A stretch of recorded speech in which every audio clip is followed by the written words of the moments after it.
Venezuela realiza ejercicios militares para proteger las costas del país. Así lo afirma el régimen de Caracas, asegurando que sus fuerzas se preparan para defenderse ante eventuales operaciones encubiertas de Estados Unidos. Esto luego de que Washington ordenara que el portaaviones Gerald Ford, el buque de guerra más grande y letal del mundo, se desplazara a las costas del Caribe. Así comenzamos esta nueva edición de DW Noticias en vivo desde Berlín. Titulares. Nicolás Maduro advierte que los movimientos ordenados por la Casa Blanca tienen como objetivo derrocarlo. Washington sostiene que el portaaviones reforzará la lucha de su país contra el tráfico de drogas en el Caribe. También el presidente de Colombia, Gustavo Petro, criticó ante miles de sus seguidores las sanciones financieras que le ha impuesto Estados Unidos. Y es que también aumentan las tensiones entre Bogotá y Washington.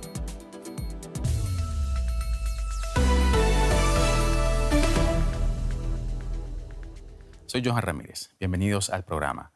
El líder venezolano Nicolás Maduro ha acusado a Washington de lo que él denomina inventar una guerra contra su país. Estados Unidos está aumentando su presencia militar en América Latina con el despliegue de su buque de guerra más avanzado.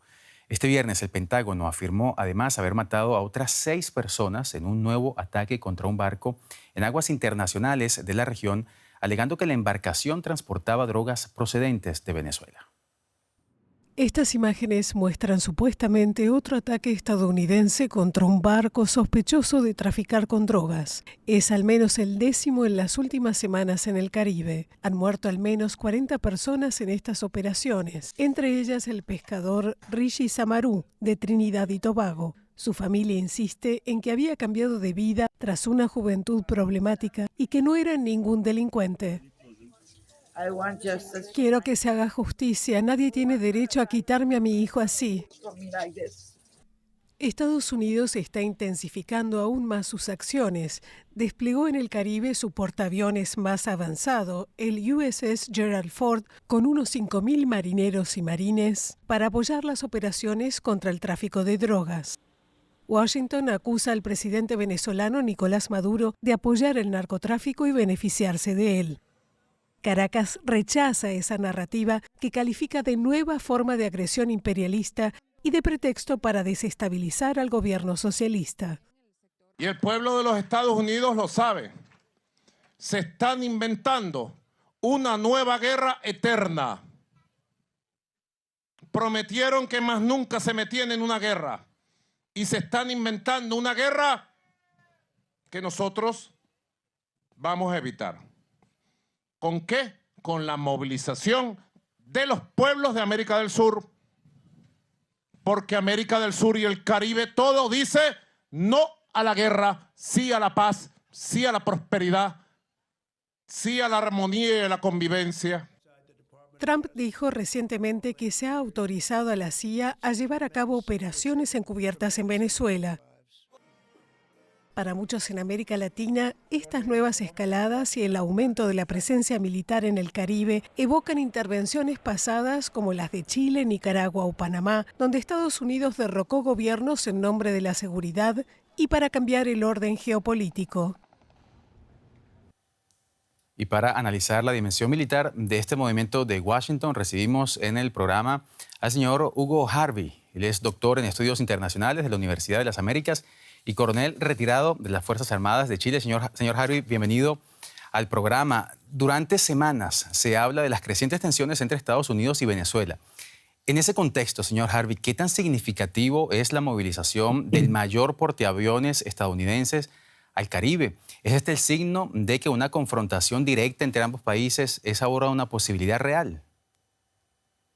Sí, bueno, que todo, Johan, mucho gusto verlo nuevamente. Este complejo panorama que estamos viendo en lo que está sucediendo en el Caribe tiene 2 niveles de análisis. Por un lado, un nivel político, en el cual ya el presidente Donald Trump ha demostrado su capacidad, digamos, y su determinación para contrarrestar la amenaza que él está señalando, que es lo que está recibiendo Estados Unidos, que es una amenaza desde el punto de vista del narcotráfico, y que eso lo ha puesto al nivel de los ataques terroristas del 11S y de todos los grupos que estaban detrás de estos ataques terroristas. Por lo tanto, primer nivel político, se cambia una estrategia de interdicción, de aislamiento de Venezuela a una estrategia ya con tropas más masivas. Y desde ese punto de vista uno puede pasar al ámbito operacional, donde se puede dar cuenta, uno puede verificar que la cantidad de medios que se encuentra ahora en las costas del Caribe sobrepasan a aquellas que podrían estar o ser suficientes para poder contrarrestar un par de lanchas de narcotraficantes. Por lo tanto, aquí volvemos al ámbito político de la operación, considerando que la guerra y el conflicto armado no es un fenómeno militar, sino que político, y se ve claramente que la intención de Donald Trump es cambiar el régimen de Maduro, porque tampoco está comprobado que la droga provenga de ahí, de Venezuela. Usted nos dice, señor Harvey, que los medios movilizados por Estados Unidos sobrepasan esas estructuras criminales del narcotráfico. ¿Sabemos, en términos militares, pragmáticos, qué capacidad tiene este buque de guerra considerado el más grande y el más letal del mundo? Sí, bueno, en primer lugar, este buque de guerra tiene capacidad para tener aviones F-35, los Fighter, alrededor de 75 aviones, con lo cual tiene una capacidad de atacar objetivos en la profundidad del dispositivo de Venezuela, es decir, no solamente en la costa, sino que aumenta su capacidad. Ahora, ¿qué es lo que sucede? Que un portaaviones nunca se traslada, nunca se desplaza solo, sino que tiene toda una flota, que en este caso es un grupo de ataque, el grupo de ataque número 12, y este grupo de ataque número 12 tiene destructores de la categoría Arleigh Burke, y estos destructores tienen capacidad también para realizar desembarcos anfibios, y es ahí donde se ven cómo se mancomunan, cómo se unen los diferentes medios militares. Por un lado, capacidad de afectar objetivos a larga distancia, por otro lado también con un submarino nuclear, por otro lado también con capacidad de disparar misiles Tomahawk, con lo cual alcanzaría los 150 kilómetros en la profundidad del dispositivo, 1.500 kilómetros en la profundidad del dispositivo venezolano, y lo otro, que tiene la capacidad para realizar operaciones anfibias de corto alcance, eso sí, no tiene capacidad para mantener el terreno por mucho tiempo, entonces se abre un amplio abanico de posibilidades de las operaciones que podrían realizar las tropas estadounidenses. Señor Harvey, usted nos describe entonces esas capacidades de las tropas estadounidenses y en ese sentido, brevemente, por favor, ¿cuáles serían las capacidades militares de Venezuela para defenderse ante un eventual ataque de los Estados Unidos? Brevemente, por favor. Sí, las capacidades de Venezuela son más cantidad que calidad. Hay mucha tropa, mucha fuerza armada, hay nuevas fuerzas armadas que creó Chávez, pero están con armamento desactualizado, está obsoleto y no están en capacidad de enfrentar un ataque, salvo que estén entrenados para guerra asimétrica y hacer entrar a los estadounidenses a las ciudades y a los centros urbanos. Hugo Harvey, doctor en estudios internacionales de la Universidad de las Américas, coronel retirado de las Fuerzas Armadas de Chile. Muchísimas gracias por su análisis. Hasta la próxima. Muchas gracias, Johan. Un gusto haberlo visto. Y las tensiones entre Venezuela y Estados Unidos han llegado a un límite francamente inédito en la región, y para ampliar esta noticia que mantiene en vilo América Latina estos últimos días, recibimos en el estudio al periodista Oscar Schlenker, quien cubrió durante varios años la fuente de Venezuela desde Caracas. Oscar, bienvenido al estudio. Desde la llegada de Nicolás Maduro al poder en 2013, ha denunciado decenas de golpes de Estado, intentos de magnicidio, intentos de Estados Unidos de derrocarlo. ¿Qué tan seria podemos tomarnos ahora estas denuncias de que Estados Unidos está inventando una guerra contra Venezuela? Bueno, yo creo que no tomárselo en serio es un riesgo. Creo que Nicolás Maduro se lo está tomando en serio. Lo hemos visto también con su retórica. Ha disminuido la cantidad de chistes o burlas que hace en las alocuciones, que es algo común que hemos visto en Nicolás Maduro. Y hemos también dejado de ver esas imágenes de los milicianos haciendo ejercicios militares. Hemos empezado a ver ejercicios militares de verdad, con soldados y con armamento real en las costas. Y Oscar, Trump ha dicho en repetidas ocasiones que está considerando incluso ataques ahora sobre territorio venezolano. Recordemos que hasta ahora los ataques han sido solo contra embarcaciones en el Caribe. Supongamos que eso sucede. ¿Tiene el régimen venezolano una manera de responder a lo que sería una violación a la soberanía del Estado venezolano? Sí, yo creo que el Estado venezolano tiene definitivamente maneras de responder. No sabemos si esa respuesta pueda detener la incursión de Estados Unidos. Sabemos que esa respuesta no puede derrocar a las Fuerzas Armadas de Estados Unidos. Sin embargo, respuesta puede haber. Sin embargo, esto es una situación sin precedentes. Nosotros no sabemos cómo puede fraguarse esta incursión. Nunca Venezuela ha estado en un enfrentamiento armado de este tipo. Entonces, podríamos especular, pero es muy difícil saber hasta que no veamos qué es lo que va a pasar. Lo que sabemos es que en cuanto a números, las Fuerzas Armadas estadounidenses son tremendamente mayores que las venezolanas. Oscar, ¿existe evidencia de que estos ataques que Donald Trump denuncia son contra narcolanchas en el Caribe estén realmente vinculados al tráfico de drogas y sobre todo vinculadas al tráfico de drogas orquestado desde el propio régimen de Nicolás Maduro? Bueno, mira, yo me guío por las investigaciones que colegas periodistas de investigación han hecho a lo largo de los años en Venezuela, que dicen que sí, que estas lanchas están vinculadas al narcotráfico. Sin embargo, sabemos que este tráfico de drogas en el Caribe no es el más influyente de tráfico de drogas, eso sucede más en el Pacífico. Sin embargo, estas lanchas, hay evidencia de que sí están involucradas en algún tipo de narcotráfico.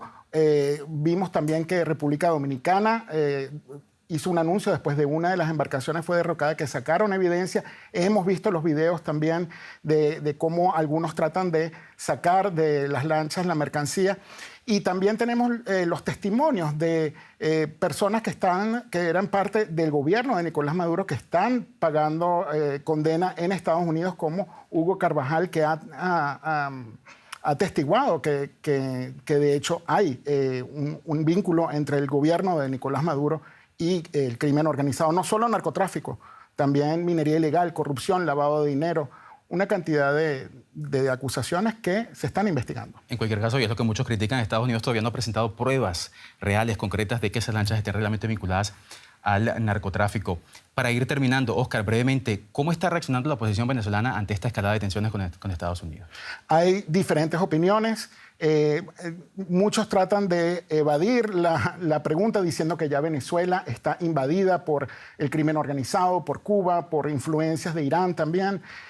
Sin embargo, tratan de evadir la pregunta, pero hay mucha expectativa de qué es lo que va a pasar. Obviamente, María Corina Machado ha dicho en el pasado que una operación quirúrgica podría recobrarle la democracia a Venezuela y también escuchamos hace poco a Leopoldo López decir desde el exilio que él apoyaría una operación militar en Venezuela.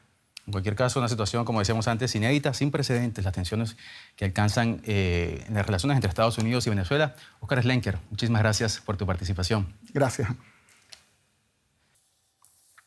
Y seguimos en América Latina, porque esta noticia también está teniendo repercusión en varios países. El viernes por la noche, el presidente de Colombia, Gustavo Petro, criticó ante miles de sus seguidores las sanciones financieras que le ha impuesto el gobierno de Estados Unidos, esto en plena escalada de tensiones entre ambos gobiernos. Desde el principio, la relación entre Petro y Trump, dos políticos de posiciones antagónicas, ha sido compleja, pese a que Washington es el mayor aliado comercial de Bogotá.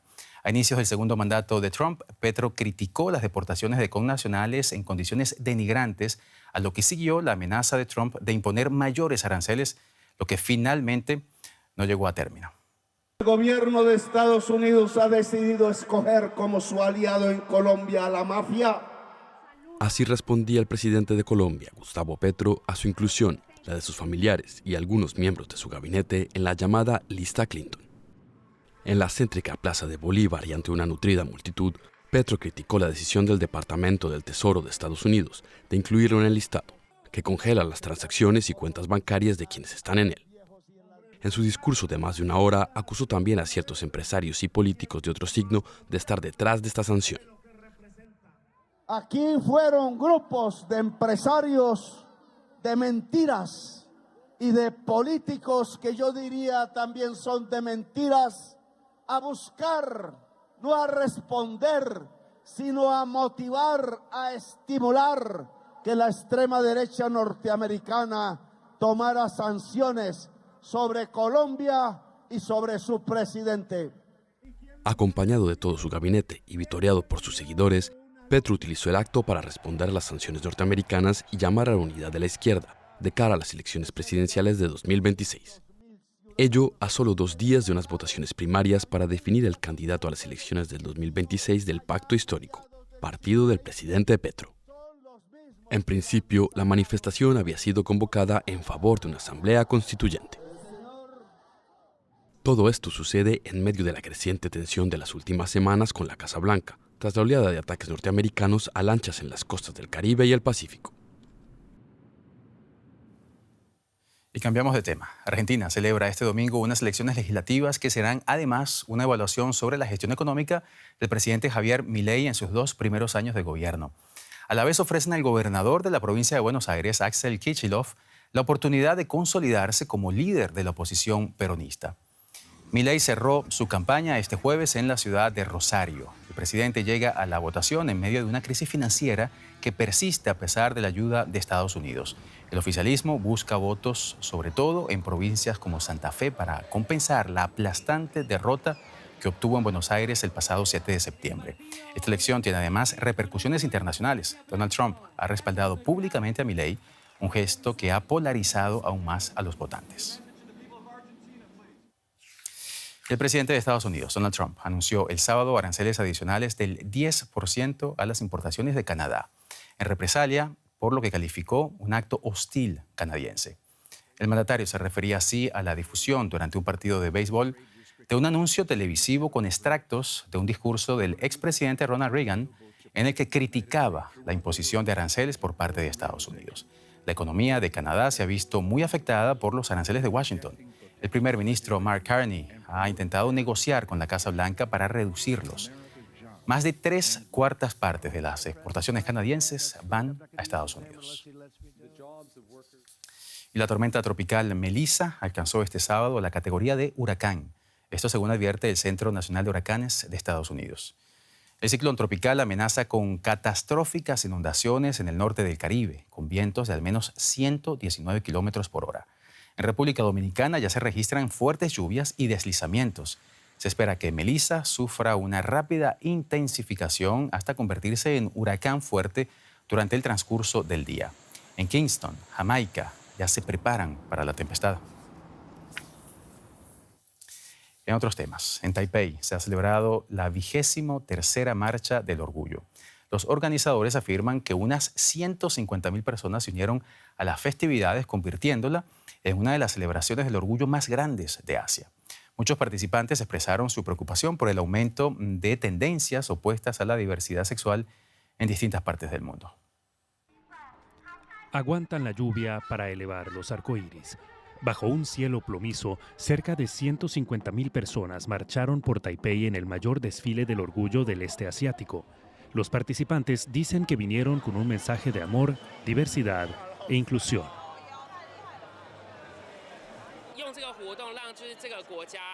Este evento ayuda a más gente en Taiwán a comprender que las diferentes orientaciones sexuales realmente no importan. Nuestro amor es el mismo y merece ser aceptado plenamente. Taiwán fue pionero en la región en legalizar el matrimonio entre personas del mismo sexo en 2019. Desde entonces, miembros de la comunidad LGBTQ afirman haber visto cambios positivos en la tolerancia de las personas. Desde que se legalizara el matrimonio entre personas del mismo sexo, la gente tendía a ser más conservadora y otros eran aún más radicales a ambos lados. Pero tras la legalización todo se siente muy normal. La gente lo ve como parte de la vida diaria. Pero mientras las actitudes en Taiwán están abriéndose más, algunos aquí expresan su preocupación por un aumento global del rechazo a la diversidad sexual. Muchos señalan la administración Trump por un retroceso en los derechos gays en Estados Unidos o la persecución de activistas LGBTQ en la vecina República Popular de China. Otros expresan su consternación por la cancelación del desfile del orgullo en Hong Kong este año y que el Congreso allí tumbara una ley que hubiera reconocido matrimonios del mismo sexo consumados en el exterior. Pero la comunidad LGBTQ de Taiwán no se rinde. Soy consciente de que ha habido un incremento en las voces conservadoras en los últimos años, pero esperamos que más gente descubra que el amor, la libertad y la equidad son valores que persiguen las personas homosexuales y las minorías de género. Un mensaje que los participantes y organizadores de la marcha esperan que inspire a otros dentro y fuera de las fronteras taiwanesas. Y así llegamos al final de esta edición de DW Noticias en vivo desde Berlín. Ya saben que pueden seguirnos en nuestras redes sociales porque también allí les seguimos contando lo que está pasando en el mundo. Soy Johan Ramírez. Hasta la próxima.